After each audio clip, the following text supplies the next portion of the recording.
Welcome, everybody, yet another episode of the Wrestling vs. the World podcast. If you're all enjoying your day, sweet. If not, what the hell ever. It is time for a huge one, folks. The WWE career of CM Punk. Going to be talking about from 2006 to 2014. For quick disclosures, I will be mentioning some stuff from 2005. I will not be discussing his stuff from OVW. And I will touch on adding some stuff from his Art of Wrestling podcast interviews from 2014. So those will be added in there from time to time, especially when we get onto the later years. So, we're going to start off 2005. Back in 2005, CM Punk would have a handful of televised and dark matches with WWE before signing a deal with them that summer.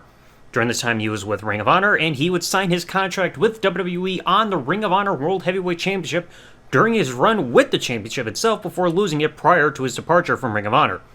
After spending 9 months in OVW, being Ohio Valley Wrestling, CM Punk would make his main roster debut on the ECW brand with a win over Just Incredible on the August 1st, 2006 edition of ECW, following a month of vignettes that focused on his straight-edge lifestyle. His first proper feud on the ECW brand would involve Mike Knox and his on-screen girlfriend Kelly, who had taken a liking to Punk on screen. Punk's first pay-per-view match would see himself team with DX and the Hardy Boys at Survivor Series, getting a clean sweep tag team victory over Team Rated RKO, with Punk getting one elimination over Johnny Nitro during the match itself. Punk would also take part in the Extreme Elimination Chamber match at December to Dismember for the ECW Championship, but unfortunately was the first man eliminated. And Punk would be handed his first ever televised singles loss by Hardcore Holly on the January 9, 2007 edition of ECW. You get to the Royal Rumble. So Punk would enter the Royal Rumble match in number 11, which would last over 27 minutes, only getting one elimination, that person being Viscera. However, Punk would then be one of the Rick Holly's many eliminations during the match. Punk would also take part in the Money in the Bank ladder match at WrestleMania 23, a match he's most well known for taking the RKO off a ladder, and was unsuccessful in winning the Money in the Bank briefcase. Following WrestleMania, CM Punk would briefly seemingly turn heel by joining the New Brand stable, which was consisting of young talent on the ECW brand to go against the ECW originals, but this alliance would be very short-lived as he would turn on the group just a few weeks later, and would ultimately go one-on-one to defeat Elijah Burke, who was the leader of the New Breed, at Judgment Day, and then later on would also team with Tommy Dreamer and the Sandman to defeat the New Breed in a 6-man tag team tables match at One Night Stand. Following this, during the 2007 WWE Draft, Bobby Lashley would be drafted to Raw and was forced to vacate the ECW Championship. This led to a tournament that was being held to determine who'd compete for the vacant championship at the Vengeance Night of Champions pay-per-view, which was originally down to CM Punk and Chris Benoit. However, due to Benoit's family incident that was happening during that weekend,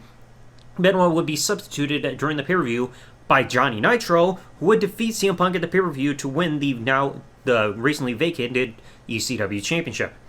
Now, after this, Nitro would rebrand himself as John Morrison, and for a couple of months after this, CM Punk would chase John Morrison in the ECW Championship before winning the ECW Championship in a last chance match on the September 4, 2007 edition of ECW, with, of course, the backstage rules saying that this was because, in reality, John Morrison had failed the wellness policy, so he had to drop the championship to Punk on this night. Punk's run with the championship would last a few months, but would end on the January 22nd, 2008 edition of ECW, when he lost a no disqualification match to Chavo Guerrero thanks to interference by Edge. Punk would also enter the 2008 Royal Rumble match at number 12, and only got one elimination, being Chuck Palumbo, before being eliminated by Chavo Guerrero, lasting almost 24 minutes in this match, and then Punk would also fail to regain the ECW Championship the next month against Chavo Guerrero at No Way Out. Punk will also qualify to be in the Money in the Bank ladder match at WrestleMania 24, and this time, he would win the briefcase at the event, a match that was supposed to have had Jeff Hardy in it, and the whole rumor saying that Jeff Hardy was going to win this contract, but himself being suspended due to the wellness policy violation caused CM Punk to win this match instead. Now, Punk would be drafted from ECW to Raw during the 2008 draft, and would successfully cash in his Money in the Bank contract on Edge the night after the Night of Champions pay-per-view, to become the World Heavyweight Champion and make the World Heavyweight Championship Raw exclusive after the WWE Championship was drafted over to SmackDown. Now, unfortunately, CM Punk's run with the World Heavyweight Championship would be lackluster and ended in questionable fashion at Unforgiven.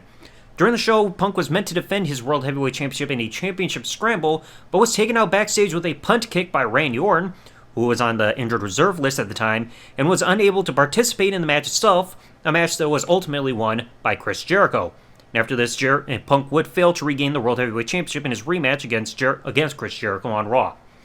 Now, on the October 27, 2008 edition of Raw, CM Punk and Kofi Kingston would team up to defeat Cody Rhodes and Ted DiBiase Jr. to win the World Tag Team Championships,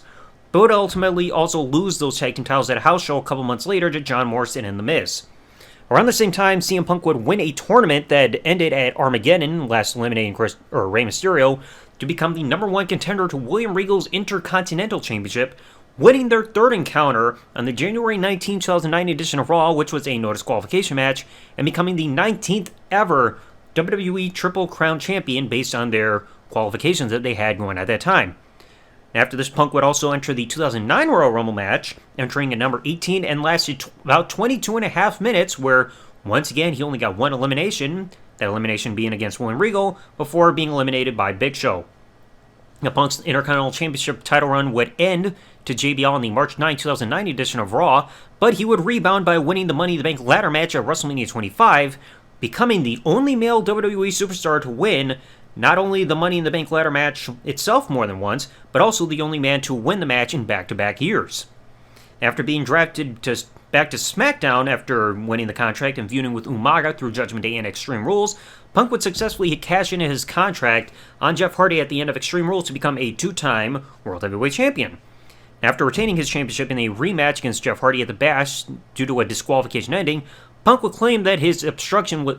view was obstructed after getting poked in the eye, leading to accidentally striking the referee. And when Jeff Hardy questioned that, CM Punk would turn heel by attacking Jeff Hardy, and then we would get more added dynamics about the straight-edge lifestyle of Punk versus this carefree lifestyle of Jeff Hardy. Jeff would regain his World Heavyweight Championship at Night of Champions, but Punk would win it back the next month in a TLC match at SummerSlam, and the show would conclude with Punk getting attacked by the returning Undertaker. And his feud with Jeff Hardy would conclude on the August 28, 2009 edition of SmackDown, where he retained his World Heavyweight Championship in a loser leaves WWE Steel Cage match, running Jeff Hardy out of the company. Now, after this, Punk would be moved into his feud with The Undertaker, which saw their submission match at Breaking Point end in very controversial fashion. Undertaker seemingly won the match with his Hell's Gate submission hold, but the match would be restarted by SmackDown General Manager Teddy Long due to Vicky Guerrero's standing ban on the move itself that had been going on for about a year and a half. Punk would get his Anaconda Vice submission hold locked on The Undertaker, and the bell would be rung in similar style to the Montreal Screwjob. Thankfully for The Undertaker, he would win the rematch at Hell in a Cell to win the World Heavyweight Championship, as well as retaining it in a fatal four-way match at Bragging Rights against CM Punk, Batista, and Rey Mysterio. Following Bragging Rights, CM Punk would then start to form his Straight Edge Society group that included Luke Gallows, the former Festus that was plagued by personal demons to cause his previous character state, and Serena. And Punk was also a NXT Pro during the first season of NXT, with his rookie being Darren Young, who he would fail to recruit into his stable when Darren Young flat out refused to have his head shaved, as per the rules for joining the Straight Edge Society. Now, Punk would enter the 2010 Royal Rumble match at number 3, lasting around 10 minutes and getting 5 eliminations, with one of those eliminations being Beth Phoenix, and was cutting a promo during his downtime in the match, but would be eliminated by Triple H. Punk would also take part in the Elimination Chamber match the following month at Elimination Chamber for the World Heavyweight Championship, but was the second man eliminated. Now, after this, CM Punk would set his sights on a feud with Rey Mysterio, going through WrestleMania, Extreme Rules, and Over the Limit. With Punk, he was trying to recruit Rey Mysterio into the Straight Edge Society, while Rey wanted to shave CM Punk's head. Rey would win at WrestleMania to stay out of the Straight Edge Society, while Punk would win at Extreme Rules to keep his head from getting shaven. Then at Over the Limit, both stipulations would be put on the line, with Rey Mysterio defeating CM Punk, handcuffing him to the ring ropes, and successfully shaving his head. However, to hide his now cleanly shaven head, CM Punk for a couple months would wear a mask, in order to keep everybody from seeing his shaven head, and was also during this time where he was temporarily sidelined due to an elbow injury after the Fatal 4-Way pay-per-view, which is when he was cutting promos and being cut in a sling, to where it was around this time he was expecting to get a bit of time off, but WWE decided, no, you can still be on TV regardless. Now, after a Fatal 4-Way during CM Punk's time on the sidelines, the Straight Edge Society would feud with The Big Show, who unmasked CM Punk to reveal his bald head on the July 16, 2010 episode of SmackDown. And Punk's stable would also gain a masked member of the group who would be revealed to be a bald Joey Mercury, who had not been seen in the company since 2007. Straight Edge Society would fail to defeat the Big Show in a handicap match at SummerSlam, and Punk himself would fail to defeat Big Show in a singles match at Night of Champions. After this, the Straight Edge Society would be no more due to Serena being released from the WWE, Joey Mercury being injured, and Luke Gallows separating himself from CM Punk and turning babyface. Now, around October is when CM Punk would be traded over to Raw in exchange for Edge, and after bragging rights, CM Punk would be sidelined due to a hip injury and would lead to him spending time on the commentary team. Now, as 2010 concluded, going into 2011, Punk would join the new Nexus stable, with it later being rebranded as the New Nexus, and would become the new leader after kicking Wade Barrett out of the group. And the stable would also see departure of Heath Slater and Justin Gabriel, while also gaining Mason Ryan during the month of January 2011. Punk would enter the 2011 Royal Rumble match at number 1 and scored 7 eliminations in 35.5 minutes, but was eliminated by John Cena, who he attacked the night that he revealed he was part of the Straight Edge Society, or the New Nexus, earlier that month. Now, earlier that night at the Royal Rumble, CM Punk also cost Randy Orton the WWE Championship in his match against The Miz out of revenge for what happened back at Unforgiven in 2008 when Randy stopped him from being in the championship scramble. Punk would enter the Elimination Chamber match the following month at Elimination Chamber for a shot at the WWE Championship at WrestleMania 27, but would be the last man eliminated by John Cena. So then this would continue the feud with Randy Orton going into WrestleMania, and Orton would take out all members of the Nexus in the build to WrestleMania 27 just to make it one-on-one. Randy would defeat CM Punk at WrestleMania, and also their rematch at Extreme Rules, which was a last man standing match. Now, after this, surprisingly, CM Punk would become the number 1 contender to John Cena's WWE Championship, and the night he became number 1 contender, he revealed to the world that his contract would be expiring at midnight after Money in the Bank, and he was intending on leaving WWE with the WWE Championship. Punk would be kayfabe suspended after his infamous pipe bomb promo on the June 27, 2011 edition of Raw, which included remarks about the likes of Brock Lesnar, Vince McMahon, Vince's family, and others, but Punk would be reinstated along with his title shot against John Cena at John Cena's request, and the Nexus would quietly disband around this time as well, which also transitioned CM Punk into being a babyface. Now, in reality, Punk's contract was expiring, as he mentioned on TV, and he was intending on leaving the company due to unhappiness, but he would sign a new contract on the day during the pay-per-view itself at Money in the Bank. Thanks to this, CM Punk would go on to defeat John Cena to win his first ever WWE Championship, and prevented Alberto Del Rio from cashing in his Money in the Bank contract on him to close the show. Dave Meltzer, an infamous name in the wrestling fandom, would give this match a 5-star rating, the very first WWE match to receive a 5-star rating since the Hell in a Cell match between Shawn Michaels and The Undertaker at Bad Blood back in 1997. Punk would temporarily disappear from television, and Rey Mysterio would become the WWE champion in Punk's absence with a tournament, only to lose the championship to John Cena that exact same night. Now, this was only 8 days after Punk won the championship, because 8 days after he won the championship, and after John Cena won it from Rey Mysterio, Punk would return to the company with his new entrance theme being Cult of Personality, and would have a stare-down with John Cena, making us have 2 WWE champions at the same time. Both men would collide at SummerSlam with Triple H as a special guest referee, and Punk would win to become the undisputed WWE champion after Triple H failed to catch John Cena's foot being on the ropes at the match's conclusion to try to break the pinfall. Post-match, Kevin Nash would return to the company for the first time since his Royal Rumble appearance earlier that year, and laid out CM Punk with a jackknife powerbomb, leading to Alberto Del Rio successfully cashing in his Money in the Bank contract on Punk to win the WWE Championship. So, because of this, CM Punk would then feud with both Kevin Nash and Triple H, who Punk felt were both in cahoots to keep CM Punk out of the main event scene. Punk was supposed to have faced Kevin Nash in Night of Champions, but was replaced by Triple H after Kevin Nash, in real life, wasn't cleared to have the match due to medication that he was on at the time. Triple H would then defeat CM Punk at Night of Champions in a no disqualification match, which had Triple H's position as the on-screen COO of the WWE at stake. After also taking the pin in the triple threat match against John Cena and Alberto Del Rio for the WWE Championship at Hell in a Cell, as well as taking the pin in the tag match with Triple H against Awesome Truth and Vengeance, Punk would finally rebound by becoming a 2-time WWE Champion at Survivor Series, defeating Alberto Del Rio. And this would be the beginning of his 434-day WWE Championship reign. After successfully defending his championship in a TLC match at TLC, going against Dolph Ziggler at the Royal Rumble, and then retaining at the Elimination Chamber, his next feud would be against Chris Jericho. Jericho had returned at around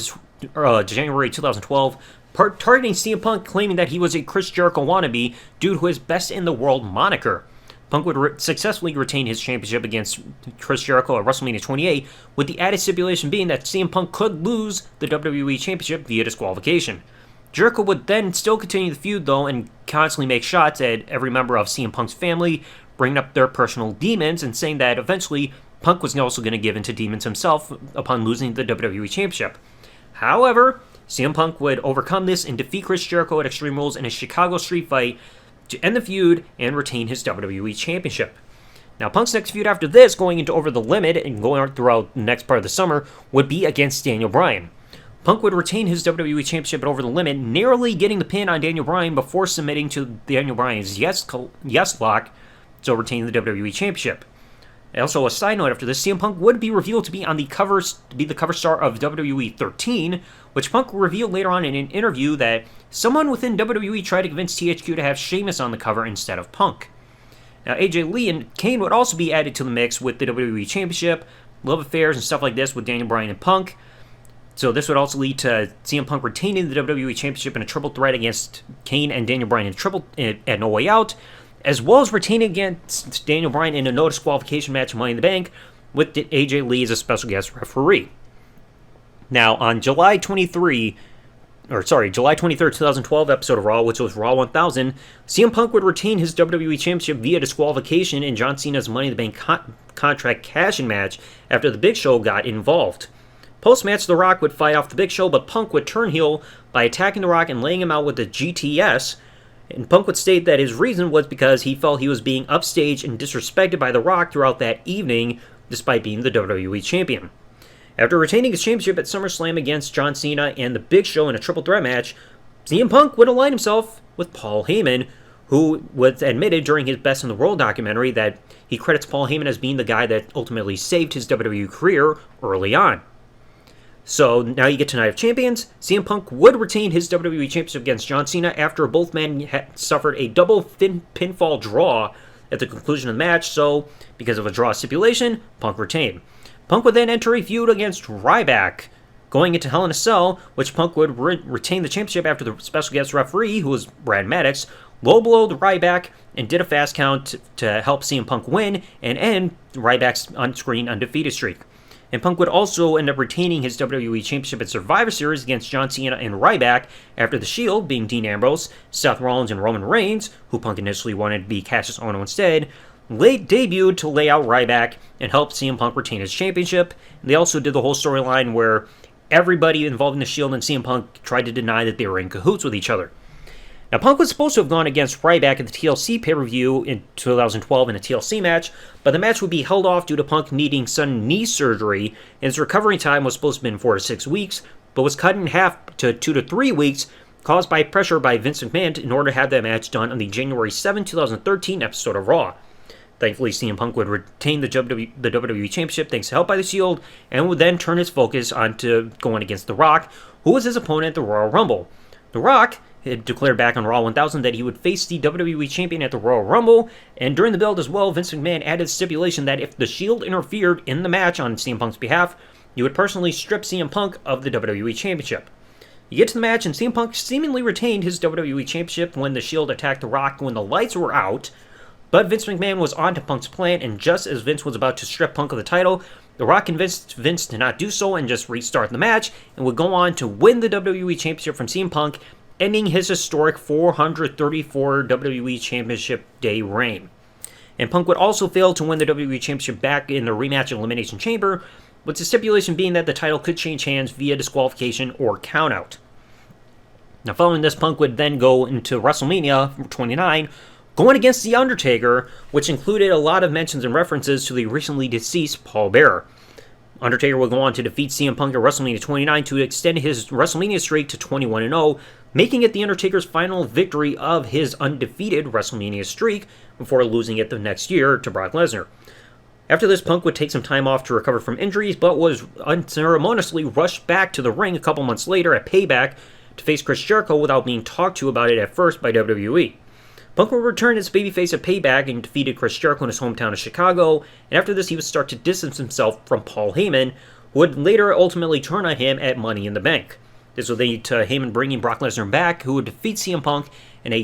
an absolutely fantastic no disqualification match at SummerSlam, being the Best versus the Beast. But then Punk would still continue his feud with Paul Heyman, leading to Night of Champions. Heyman would team up with Curtis Axel to defeat CM Punk in a 2-on-1 handicap, no disqualification and elimination match, thanks to interference by Ryback, who after this would officially align himself with Paul Heyman after the pay-per-view, making him a Paul Heyman guy. This would reignite a feud between CM Punk and against CM Punk and Ryback at Battleground and Hell in a Cell, a feud that CM Punk needed to be asked to take part in against his own personal desires due to issues that he had with Ryback's recklessness in the ring. Punk would defeat Ryback at Battleground following a low blow and roll-up, before then also winning the 2-on-1 handicap Hell in a Cell match that included Paul Heyman, who was on the roof of the cell during the entire match. And CM Punk would get revenge after the match by beating down Paul Heyman on the roof of Hell in a Cell to put this conclusion to its end. After Hell in a Cell, Punk would form a tag team with Daniel Bryan to defeat Eric Rowan and Luke Harper of the Wyatt family at Survivor Series, before then going to focus his feud on The Shield going into TLC.